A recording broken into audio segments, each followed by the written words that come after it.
আসসালামু আলাইকুম রহমতুল্লাহি অবরকাতুহ। সম্মানিত দর্শক, ডক্টর মোহাম্মদ ইউনূস সরকারের অভ্যন্তরে আসলে কি হচ্ছে? সরকারের মধ্যে কি আগের মতো ঐক্য আছে? কিংবা সরকারের পেছনে যে শক্তি ছিল, দৃশ্যমান শক্তি, অদৃশ্য শক্তি, অন্তর্নিহিত শক্তি, সেই শক্তির রূপকগুলো, ধারকগুলো কিংবা শক্তির যে সূত্রগুলো রয়েছে, রুট, সেগুলো কি এখনো আছে? নাকি সবকিছু এলোমেলো হয়ে গেছে? এর কারণ হলো ২০২৫ সনের জুলাই মাসে এসে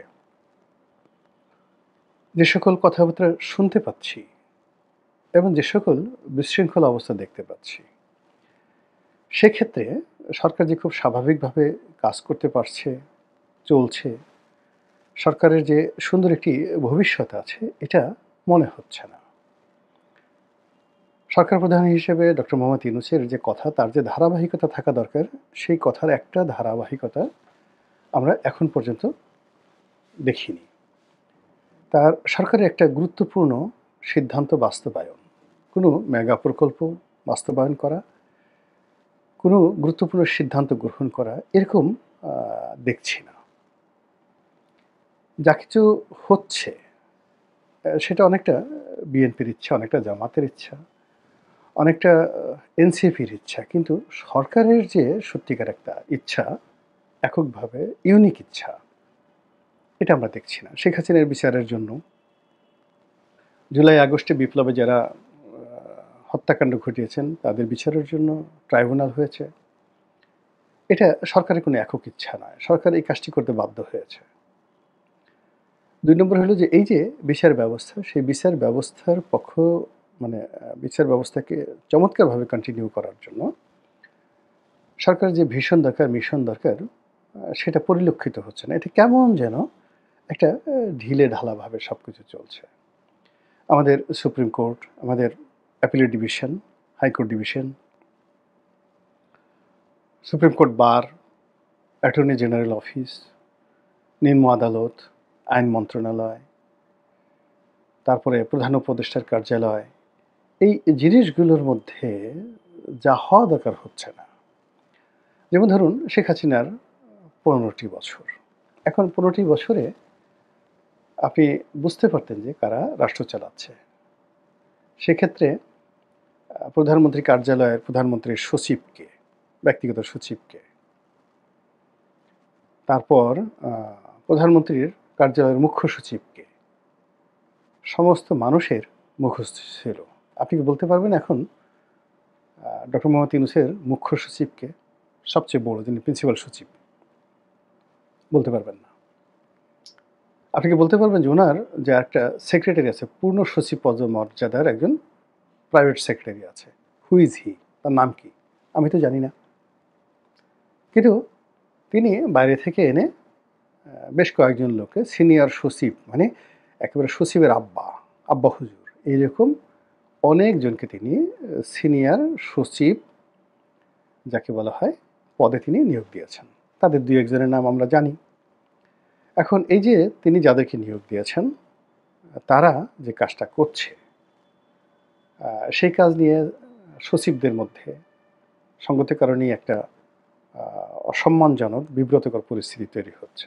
এর কারণ হলো এদের মধ্যে অনেক তরুণ রয়েছেন যারা সিনিয়র সচিব হয়েছেন, কিন্তু তাদের যে বয়স, তারা বড়জোর অনেকে টিওনও হতে পারতেন, এডিসি হতে পারতেন যদি তারা বিসিএসে চান্স পেতেন। এবং ২-১ জন আছেন যারা হয়তো তাদের বয়সের বিচারে বড়জোর ডেপুটি সেক্রেটারি হতে পারতেন। তাদের যে এইজ, জয়েন্ট সেক্রেটারি হতে পারতেন কিনা আমি বলতে পারবো না, যদি স্বাভাবিক হইতে তারা প্রমোশন পেতেন। কিন্তু তিনি যাদেরকে সিনিয়র সচিব হিসেবে নিয়োগ দিয়েছেন, কেউ কেউ আছেন যারা বিসিএস পরীক্ষায় যদি বসতেন, প্রিলিমিনারিতে পাস করতে পারতেন না। মানে প্রিলিমিনারিতে পাস করার পরে রিটেন, তারপরে ভাইবা, ভাইবা দেওয়ার পরে চাকরিতে সুপারিশ, এরপরে ফিল্ড লেভেলে ৮-১০ বছর চাকরি করার পরে প্রমোশন, এরপর ধীরে ধীরে ডেপুটি সেক্রেটারি থেকে সচিব হবেন, সচিবদের পরে আবার সিনিয়র সচিব হবেন। তো এই যে একটা বিরাট মানে সিভিল সার্ভিসে যদি ১০,০০০ লোক থাকে কথায় কথা, তার মধ্যে সিনিয়র সচিব হওয়ার সৌভাগ্য হয় হয়তো ১০ জনের। তো এইরকম হঠাৎ করে ধরে এনে যারা পরীক্ষায় বসেননি কখনো, বিসিএস পরীক্ষায় পাশ করা তো দূরের কথা, তাদেরকে এনে উনি সিনিয়র সচিব বানিয়ে দিয়েছেন।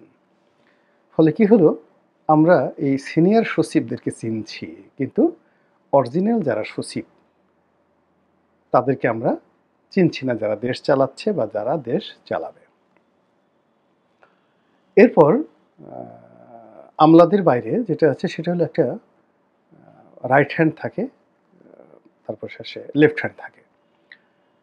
বিএনপি জমানাতে, আওয়ামী লীগ জমানাতে, এরশাদ জমানাতে প্রধানমন্ত্রী একটা মিনি ক্যাবিনেট থাকে, কিচেন ক্যাবিনেট থাকে।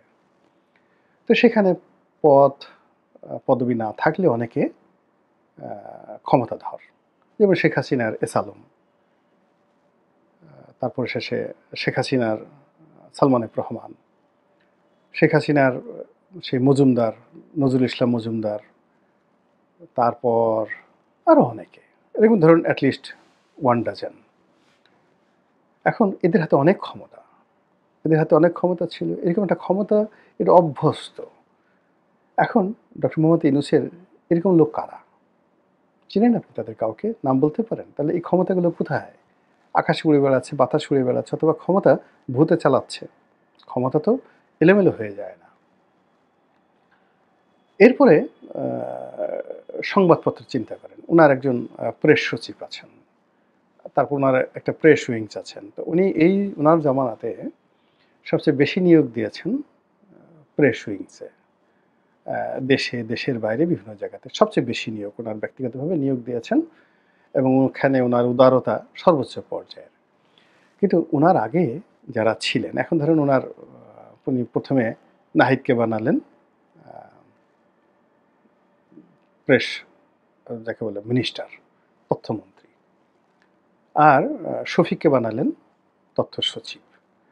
যদি আপনি জিয়াউর রহমান বঙ্গবন্ধুর আমল থেকে চিন্তা করেন, তো বঙ্গবন্ধুর আমলে বঙ্গবন্ধুর প্রেস সচিব ছিলেন সেই বাহাউদ্দিন সাহেব। আপনি কল্পনা করতে পারবেন না কত বড় সাংবাদিক ছিলেন।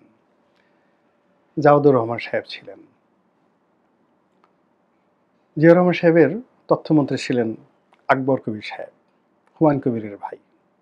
ভারতের কেন্দ্রীয় সরকারের যে শিক্ষামন্ত্রী হুমায়ুন কবির, তার যে বড় ভাই আকবর কবির, নাজমুল হুদা সাহেবের শ্বশুর, এবং সিগমা হুদার, ব্যারিস্টার সিগমা হুদার বাবা, তিনি ছিলেন তার তথ্যমন্ত্রী। আচ্ছা, এরশাদ সাহেবের তথ্যমন্ত্রী কারা ছিলেন? উনি ছিলেন আনোয়ার জাহিদের মতো বিশ্ববরেণ্য সাংবাদিক, বিশ্ববরেণ্য বুদ্ধিজীবী ডক্টর মিজানুর রহমান শেলী তথ্যমন্ত্রী ছিলেন। আচ্ছা, শেখ হাসিনার তথ্যমন্ত্রী কারা ছিলেন? এই লাস্টের কয়েক বছর আপনি চিন্তা করেন। হাসানুল হক ইনু, আপনারা কল্পনা করতে পারেন হাসানুল হক ইনু হুইজ হি? বঙ্গবন্ধুর সেই মসনদ কাঁপিয়ে দিয়েছিল যে পত্রিকা গণকণ্ঠ, সেই গণকণ্ঠের মালিক, উদ্যোক্তা, জাসদ, সেই জাসদের হাসানুল হক ইনু, তাকে তিনি তথ্যমন্ত্রী বানিয়েছেন। যেন তেন কথা নয়। এরপর তিনি আবুল কালাম আজাদ, বিখ্যাত সাংবাদিক, প্রবীণ সাংবাদিক, তাকে বানিয়েছেন তথ্যমন্ত্রী। তার তথ্য সচিব কারা ছিল বা তথ্য টিমে কারা ছিল? আবুল কালাম আজাদ সাহেব ছিলেন, পরে বাসসের এমডি হয়েছিলেন। ইকবাল সোবহান চৌধুরী তার তথ্য উপদেষ্টা। বাংলাদেশ ইকবাল সোবহান চৌধুরীর সামনে, এখন ওনার সামনে যারা আছেন কলম ধরে এ লিখবেন, বি লিখবেন, আমি তো কল্পনাই করতে পারি না। তারা হয়তো এখন ক্ষমতা আছে, ইকবাল সোবহান চৌধুরী সাহেবকে জিজ্ঞেস করতে পারেন, তুই কার বাপরে, তুই কার খালুরে, এটা জিজ্ঞাসা করতে পারেন। কিন্তু আমি ইকবাল সোবহান চৌধুরী সাহেবকে যেভাবে দেখেছি অবজারভারে চিফ রিপোর্টার হিসেবে, অবজারভার সম্পাদক হিসেবে, মানে আমার বস হিসেবে দেখেছি, আমার সহকর্মী হিসেবে দেখেছি, আবার প্রেস কাউন্সিলে উনিও মেম্বার ছিলেন, আমিও মেম্বার ছিলাম। তো এই যে তার যে টিম, পরবর্তীতে সেখানে নাইমুল ইসলাম খান আসছেন।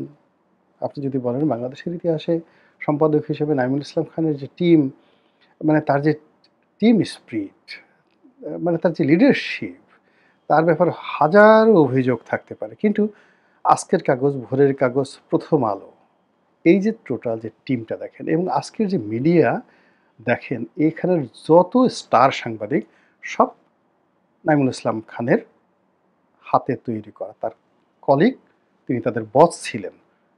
এই যে মতিউর রহমান সাহেব প্রথম আলোর, তারপর শেষে আপনার যাকে বলে আনিসুল হক, এরা সবাই নাঈমুল ইসলাম খানের অধীনে চাকরি করেছেন। সেই ভদ্রলোক ছিলেন ওনার সেই প্রেস সচিব।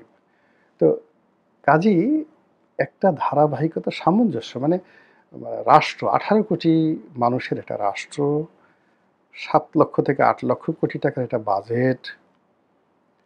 তো এইটা পরিচালনা করার জন্য যে দক্ষতা, অভিজ্ঞতা, হৃদয়, মন, মানসিকতা, আভিজাত্য যা কিছু দরকার, এটা কি এত সোজা? এত সোজা না। আপনি চিন্তা করেন যে আ এই সমাজে কত বড়, বড় মানুষ আছেন, এখনো জীবিত আছেন। মানে যাদের সামনে আমরা এখনো পর্যন্ত দাঁড়াতে সাহস করার বা তাদেরকে একটা টেলিফোন করব, বিশ্বাস করেন এই সাহস আমার হয় না। তো এরকম অনেক লোক আছেন, আমার এই বদরুদ্দীন উমর সাহেবকে টেলিফোন করার সাহস আমার হয় না। বিশ্বাস করেন হয় না। I cannot imagine কাদের সিদ্দিকী সাহেবকে একটা টেলিফোন করতে আমার সাহস হয় না।